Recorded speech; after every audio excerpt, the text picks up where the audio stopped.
the average Joe, you, me, it's very, very, very lucrative to get into the market right now as far as just buying. I'm seeing a whole new wave of clients that are wanting to drop 10, 15, 20,000 into the market, and I'm having to have the same conversation with them. Sure. What are you telling them? From the middle of America, welcome to the Oklahoma City Real Estate Show, covering local market data, news, and reports to arm you with information you need to empower your investing and strengthen your American rights. Top realtor, investor, husband, father, and veteran. Here is your host, Landon Whitt. For more information and to listen or watch online, visit OKCRealEstateShow.com.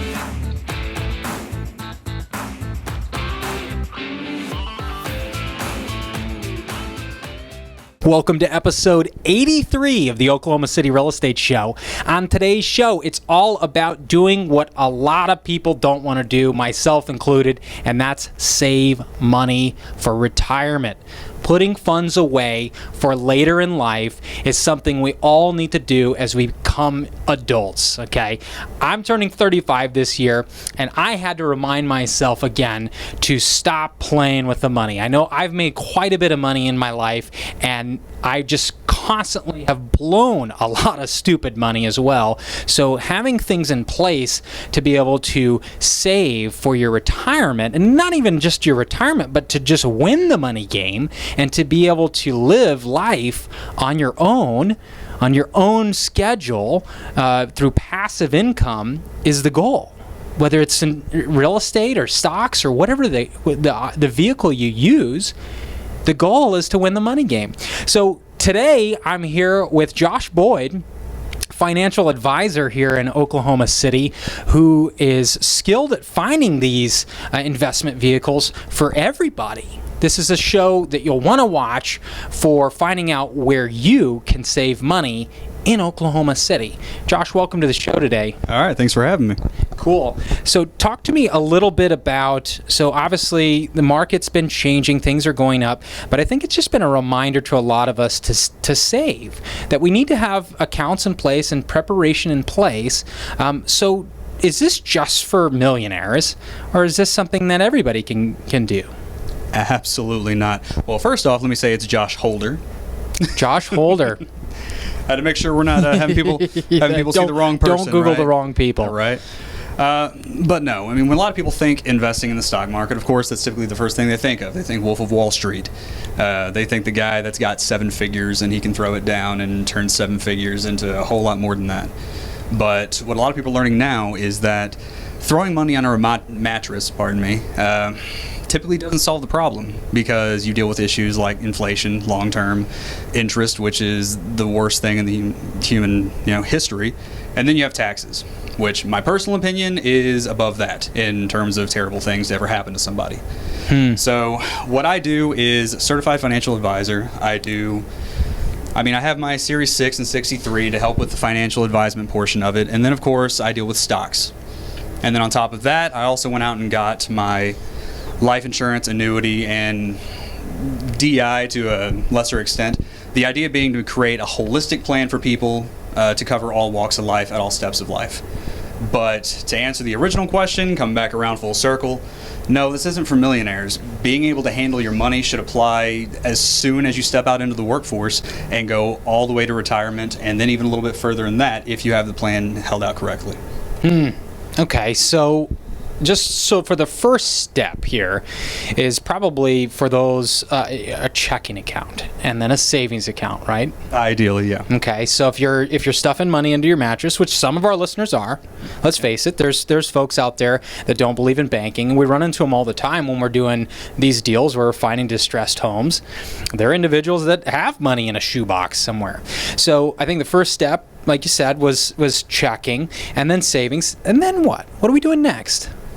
Well, you've got to fight things like inflation, because you got to remember, having that money stuffed under your mattress in a bucket somewhere in your safe you got from Home Depot tucked in your office, it doesn't fight against that inflation. So the dollar you're saving today is not going to be the dollar it is next year and the year after that and the year after that. So learning how to use your money correctly, or have someone who knows how to do that on your behalf, is not essential to your survival, but it will help a whole lot, especially in situations like now where the market is down. So step one, yes, get a checking and a savings account. Make sure your money just isn't, liquid floating around out there. And then, of course, making sure you have an income. I get a lot of clients that are having issues with that, especially now because not a lot of people are hiring or you're out of work. That's part of what people like me do. We build a budget, we build a plan to help even in situations like this where you don't have an income, you are still safe against the elements. So in an ideal situation, you're approaching your finances in 3 steps. You protect yourself and your assets, which is another reason why I went ahead and got into the insurance game along with it, because most people's greatest asset is your ability to work. And people don't consider that an asset. They think their home is an asset. They think their vehicle is an asset, and they are. Stocks, bonds, all these things. But your ability to go out there and earn an income is always going to be your first and foremost, at the very least until that day of retirement. So being able to protect yourself, your life, your ability to earn that income is going to, it's going to build the bedrock of all your future investments. And that's what a lot of these millionaires will look into when they go out in there. Because if I go out and I make $130,000 a year as a software engineer, actually I'll use a prime example. I've got a very good friend who's a software engineer for the NSA. Makes about $150,000 a year. He's technically an engineer. Can't give his name. I don't know if I'm allowed to give his name. Won't jump down. Won't jump on that grenade. We'll close the window. I know, right? But his job is completely reliant on being able to look at a computer screen. If for some reason he can't look at that computer screen, he no longer has a job. They can't transfer him. Chronic migraines, gets into a car accident, loses his sight, whatever. He loses that income, and then that massive, inflow of resources is all of a sudden cut off. So, he's got a house he could sell, he's got a car he can sell, that'll get him by for a couple of years, but after that it's over. Sure. Yeah. So being able to protect yourself and protect your livelihood is step one, typically where I go into. Step two is going to be taking those assets and growing and developing. That's where you get into the investment side of things. That's where you get into your home buying type situations, because your home is typically going to be one of the largest investments you're ever going to make in your life.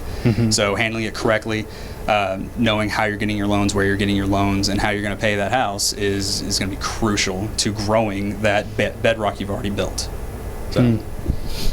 So we've got the bedrock built. We've got the understanding that the greatest asset that we have is our ability to work or make more income.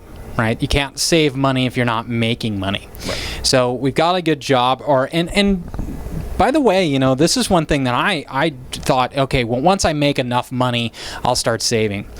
And we kind of put it off.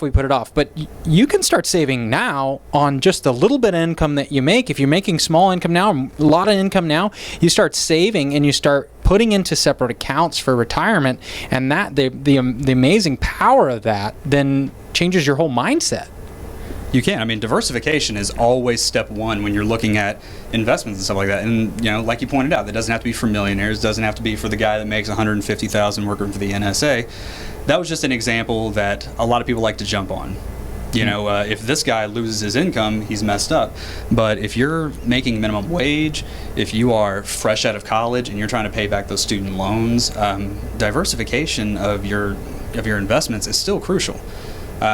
Because a lot of people will have those savings accounts and they'll be putting it away for a rainy day. What happens when that rainy day comes and your savings are completely tapped out? What's the next step? Just refill it? That could take years.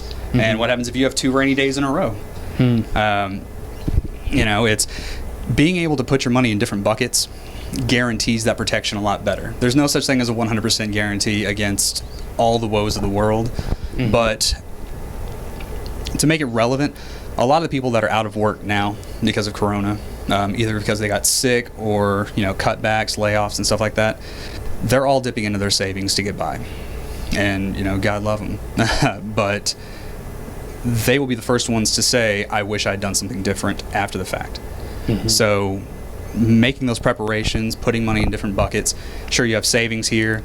In a situation where you can't work, you're sick, cancer, what have you, that DI insurance will ensure you have that income, continuously while you're going through that.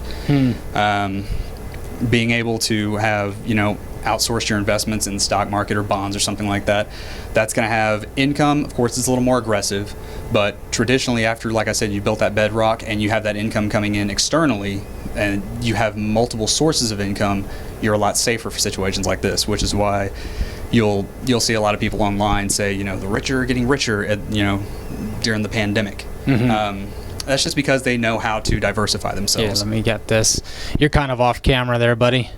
Well, there we go. Well, that's not necessarily a bad thing. For those watching on the YouTube channel, we got new cameras. We're still learning how to use them here at our small little TV studio. Okay, so we've talked about saving money. We've talked about diversifying our money that we have saved. Now, you make that sound like a simple process, right? I think it's a little bit more involved than that, in that, what do we got to do with the money that we're saving here? What's the first things that we do to make the most amount of money, the quickest we can make? And then what are the things that we do to try to maybe mitigate the long-term losses? Like, I think of people download the Robinhood app, That's a pretty popular app for stock trading with only $5. You can stock trade with just $10 at a time with the Robinhood app. So I think folks are getting in that mindset of, hey, let me play around with the stock market with even a little bit amount of money. But so should we be putting money into separate accounts, and then once we reach a certain threshold, then doing an investment with that? Or how do we go about this? It's not easy. Otherwise, people like me wouldn't be employed.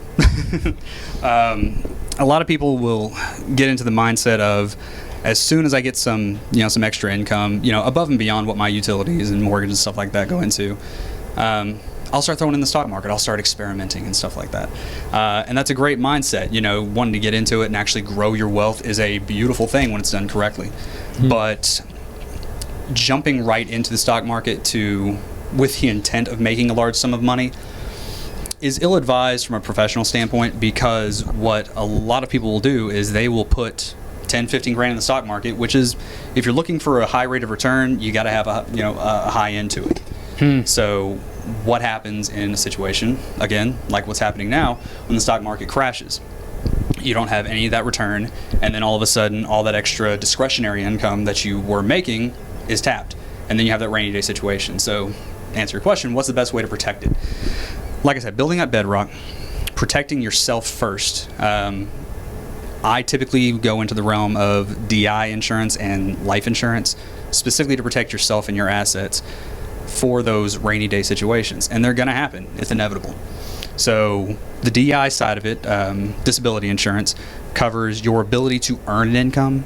And then that life insurance, whether it's term or whole life, is going to protect your assets in the event of your absence.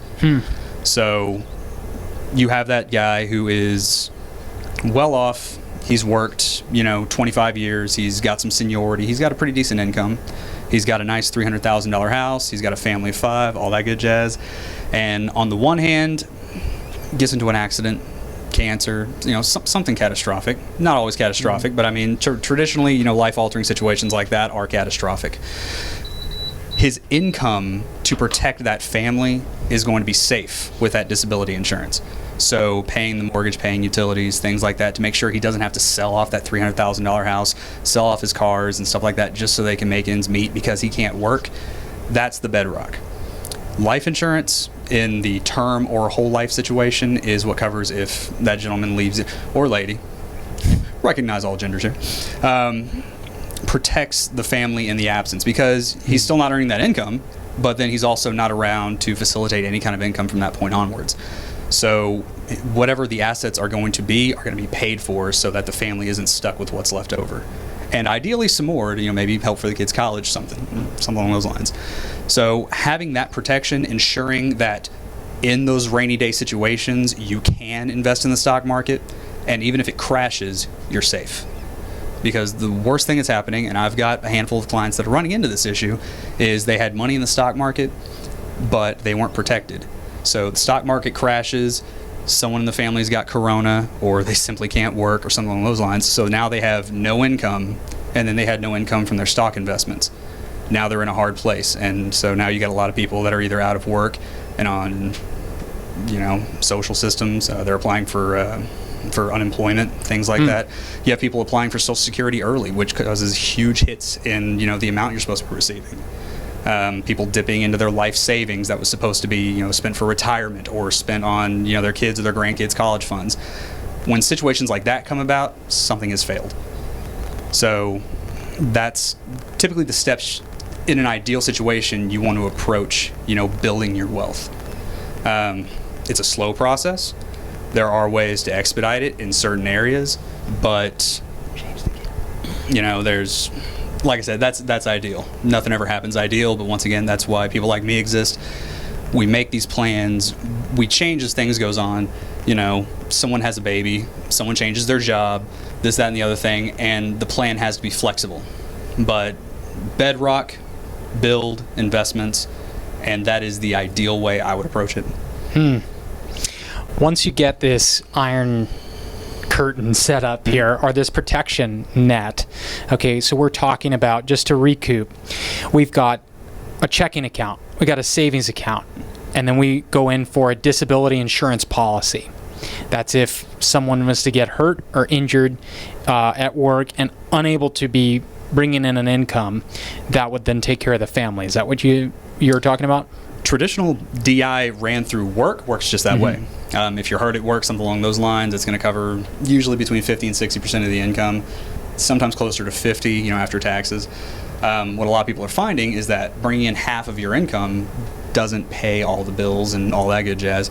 That's the reason why private insurance exists, because it fills in that gap. The idea being to make yourself whole in the meantime while you're not able to work. So if you make $100,000 a year, you're expecting $100,000 a year. You can actually make $100,000 a year to fill that gap while you're not working. I'm sure everyone who sees this, everyone they've all either heard the story or they've had to deal with it themselves. They've been out of work, they've gotten injured or something like that, and the paycheck just isn't enough. So that's the reason why the private sector of it exists. But more importantly, the private sector also covers incidences that don't happen at work, like cancer. Most people don't know that DI insurance covers cancer. Anything, the general definition is anything that prevents you from doing your job from a private sector side of it. I brought up migraines from looking at a computer screen. That is actually a valid reason to apply for DI. So if your job is heavily reliant on you staring at a computer screen, but all of a sudden you're developing just frequent migraines and you can't do your job, you can't apply for DI until the issue resolves or you relocate. Okay. Well, we don't have a whole lot of time today, so I want to tackle some quick questions. So I'm going to shoot you a question, and we'll get a quick answer and see if we can get through these, because I know you've got to go. So first and foremost, hyperinflation. A lot of people are talking about that right now, with the government spending a lot of money, pumping that into the stimulus checks. What is that going to do, if any, to our retirement accounts? Depending on which retirement account you're looking at, like Social Security, that's the big one. I would challenge anyone who says it's going to disappear because, like I said, professionally speaking, it's not. Social Security is going to be around to one degree or another. Is it going to change? It's going to have to. I'm guessing, like I say, no one put my feet to the fire on this, but I'm guessing when the time comes, probably between 2030 and 2035, depending on how it goes, there's going to be a massive tax hike to accommodate that Social Security loss. No administration is going to want to do it beforehand because no president wants to be the guy that says we need to kick up taxes to accommodate our mess-ups from previous life. Retirement plans, as far as 401ks and IRAs, they're almost identical. Most people don't know that. General retirement plans is a 401k and an IRA, where they're Roth. Oh goodness. There's self-directed IRA. Thank you. I was like, the words were escaping me. Yep. They all work on the same idea as Social Security. Typically, you're going to draw on at age 60, 59 and a half to be technical, but pretty close. And none of it's really going to change depending on the fact that it's based on the market. That's the reason why private savings accounts are on a rise right now, because they're a lot more protected than retirement plans. When you mean it's based on the market, so let's talk about that for a second. So you're saying our 401ks, all of the money, that's essentially not cash in a savings account, is what you're saying. So that someone that has cash in a savings account, inflation starts happening, that's a problem. Yes. But if you've got it in an investment vehicle like a stock in a company or something that's based on the market, that's what you're talking about. It won't be affected as much. A 401k and an IRA are based on the market. Downturns, it's like the ones happening right now, just to keep using an example, a relevant example, mind you. People's 401ks are not as worth as much now as they were, 4 months ago. That is, like I said, another reason why I get into the insurance side of it, but that's a conversation for later. But investment vehicles like IRA and 401ks, they are market dependent because a lot of those, they're invested by those companies. That's how you get those dividends. That's why typically, as far as my practice and what I do, I will usually go through mutual firms. Mutual firms are owned by policyholders and stock owners. Private stock owners, not public stock owners. And that causes greater dividends to come in. You're publicly traded. They're going to pay their stock owners before they pay dividends to the people that actually matter, the people that actually own the policies and the funds. That doesn't cause much in the way of trust when you want to look at a company and put your money into it. When the stock market's fluctuating, you're looking for those dividends to either help pay the bills or help fund your retirement. And not to downplay any company, but I just prefer mutual firms just because that's how they do business. They typically work smaller. They're typically harder to get into, but once you're in... Because it's based off the true profit of the company. And, of course, the people who own it are the ones who see those dividends first, not, the investors, often wherever. So the decision making is based on the longevity of the income coming in versus the short term. Quarter number 4 was better than quarter number 3 and blah, blah, blah. I mean, we've seen that play out where it's just like falsified information just to get our stock prices up. Even like the stock buyback program where they buy back stocks to artificially make their stock price go up. Well, that's the reason why they're not allowed to buy back their stocks now. They've heavily regulated that. There you go. And anybody that has been, they're not getting the stimulus funds. Trump has made that clear. But that is the reason why the average Joe, you, me, it's very, very, very lucrative to get into the market right now as far as just buying. I'm seeing a whole new wave of clients that are wanting to drop 10, 15, 20,000 into the market, and I'm having to have the same conversation with them. Sure. What are you telling them? Protect yourself first. Okay. It's like, I've got no problem. How do we do that? It's like, I've got no problem, putting your money into the market and taking advantage of what's being laid out right here.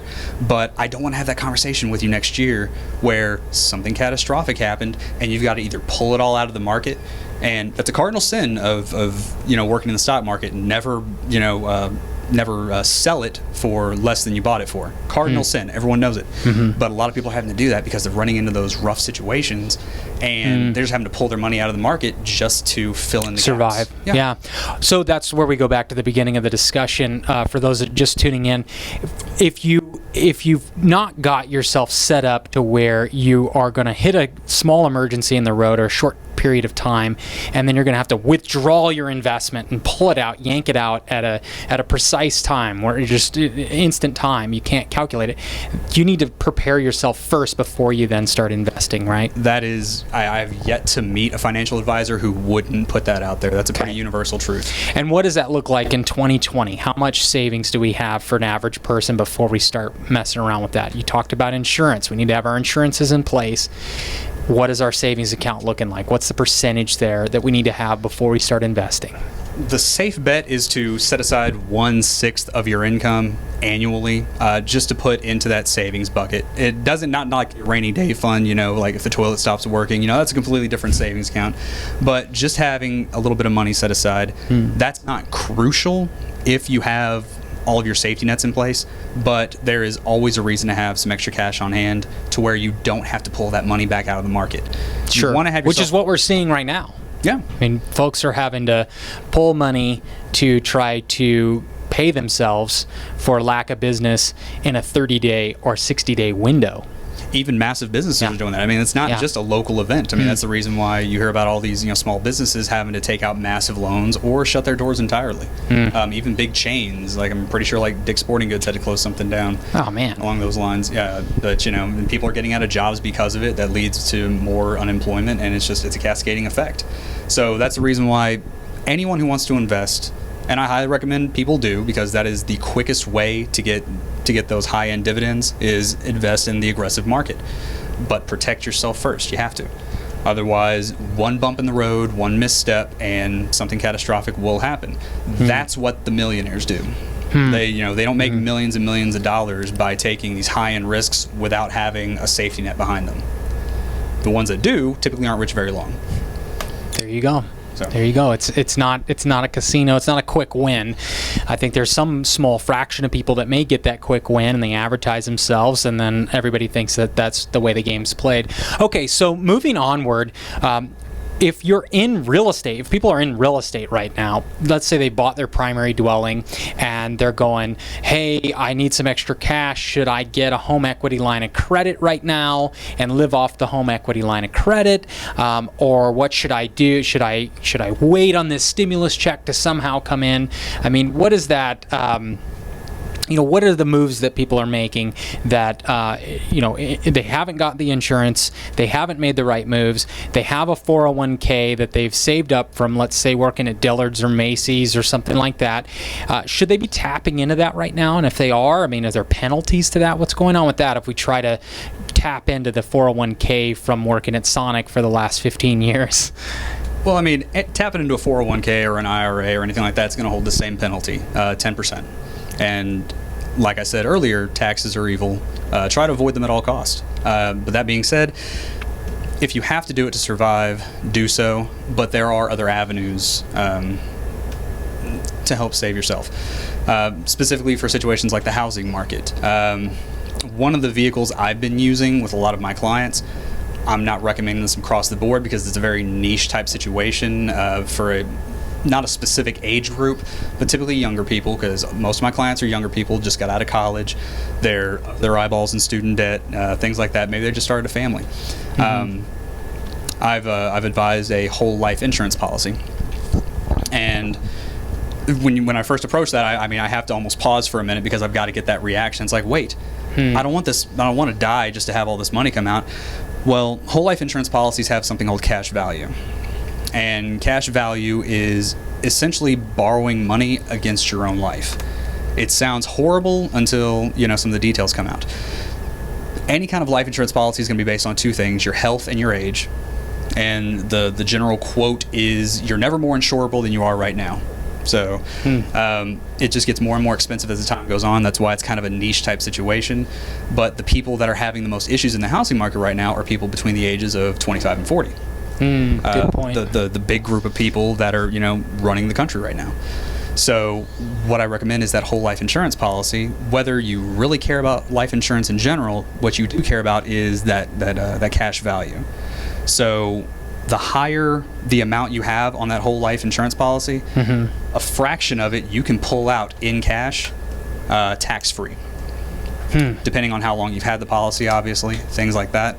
But say you've been paying into a whole life insurance policy for a year, the premiums you've paid into it, you can pull out completely tax-free, interest-free. It's your money. Use it for whatever you want. And you're not obliged to pay it back because it's your whole life insurance policy. I have yet to see a single loan come out that has that's tax-free and interest-free. So the question becomes at that point, well, it's like, well, what happened if you just got it and you haven't been paying into it for very long? Well, you can also take out a loan on that whole life insurance policy. Still tax-free, but you are going to have to pay interest on it. That being said, no insurance company will allow you to pull out more on that life insurance policy than the interest will accommodate for. So traditionally, you're not going to pull out, half of $1 million insurance policy and have $500K just to run around and play around with. But the reason why you're not, pardon me, lose my voice a little bit. There you go. Is that better? All right. Yeah, it's just a button. There's a little power button on the microphone. Gotcha. Gotcha now. But the reason why you're not required to pay back that whole life insurance policy is because it's based on your life. So if for some reason you exit the earth and you have borrowed half of that whole life insurance policy, the interest, makes up the little difference and stuff like that. The worst that'll happen is there's no payout at the end. That's the worst that'll happen. A lot of people, because it's already been paid out. It's already been paid out. That's exactly what it is, and that's the reason why that's the vehicle I've been advising, especially a lot of younger people. Yeah, that are running into tough times, and there's no the beauty of it as far as what you can use it for is that there's no limit. You can take this cash value out, use it to start a business, use it to fund your children's college. That being said, it's also the vehicle I've been telling parents to utilize on newborn children, because I've got a lot of people that have a year-old an infant child. I was like, look, you take out that whole life insurance policy, it's going to be very cheap because it's based on your age and it's based on your health. So it's going to be very cheap. That price is never going to change as for as long as this child is alive. And when they turn 18, you can give it over to them and you can say, hey, look, you can take out this cash value and kickstart your life, buy a house, buy a car, whatever it is you got to do, pay for your college, and it's going to cost you, what, $30 a month? Situation like that. So same principle, same vehicle, just applied to different age groups. So, I mean, it keeps you from having to take out these hardcore interest loans, and typically the more hardcore they are, the higher the interest is. Taxes, like I said, the bane of everyone's existence. If you can avoid So whatever you've paid in, you can take out, but no more than that, right? Or is that what I'm... No, whatever you've paid in, you can take out interest and tax-free. Interest and tax-free. When you take out a loan against what you haven't paid into it, you're paying interest, but not taxes. Whole life insurance policies are a tax-free vehicle anyway. That's one reason why I love them. One reason why I added that to my list of weapons, you might say. But it's also protected against wage garnishment. It's also protected against... it's protected against the IRS. That's probably the biggest reason I got into it. If for some reason you owe the IRS $10,000, they can't go and pull $10,000 out of your whole life insurance policy. What about a lawsuit? You get in a fight with somebody, so they sue you. They can't go after your life insurance policy? No. The only time the IRS or anybody, the only time your life insurance can be touched is if it's already been paid out, and if that person is being garnished or something like that. Once the cash is in someone's hands, then it can be touched. But whole life insurance is a safer vehicle than most, which is why I utilize it so much. Term life, I love Dave Ramsey. He's a brilliant man, but he pushes term life insurance a lot harder than it should. It doesn't have any of those investment capabilities. So that's the reason why I use that as a vehicle for a lot of my clients, and a lot of them have seen very good success out of it. I don't recommend it for situations like what's going on with the coronavirus unless it is absolutely necessary. You don't want to use investment vehicles like that in emergency situations. You want to use them calculated. But if you need to, it is there. Excellent. Well, listen, you've got to go. I know you've got an appointment coming up. For those that have never been to Oklahoma City or thinking about investing in Oklahoma City, give me your advice on what Oklahoma City's like to someone who's never been here. What is it like, and what is the future for Oklahoma City? I've lived in a lot of places. I've lived in Cali, Florida, a handful of other places. There's a reason why I landed here after everything was said and done. I was active duty military. There's a beautiful housing market. The economy is great. I mean, even in the midst of everything that's going on, I mean, even the people are just very warm. It's a great place to land, no matter what you're trying to do with your life. Start a business, buy a home, kickstart a family, anything else like that. Like I said, that is the reason why I landed in Oklahoma. Most likely not going to leave. So, I mean, anyone who's looking into it, I'd highly recommend it. Oklahoma City for the win. I think Wallet Hub rated Oklahoma City as the number 2 place in the nation to start a small business. Okay, thanks for coming on the show today. Appreciate your interview. Thank you for having me. Hi, my name is Joshua.Holder. I'm a independent financial advisor in Oklahoma City. It's a beautiful area. I wouldn't want to live anywhere else. If you want to contact me, you can reach me at joshua.holder@nm.com. I'll take care of your financial needs.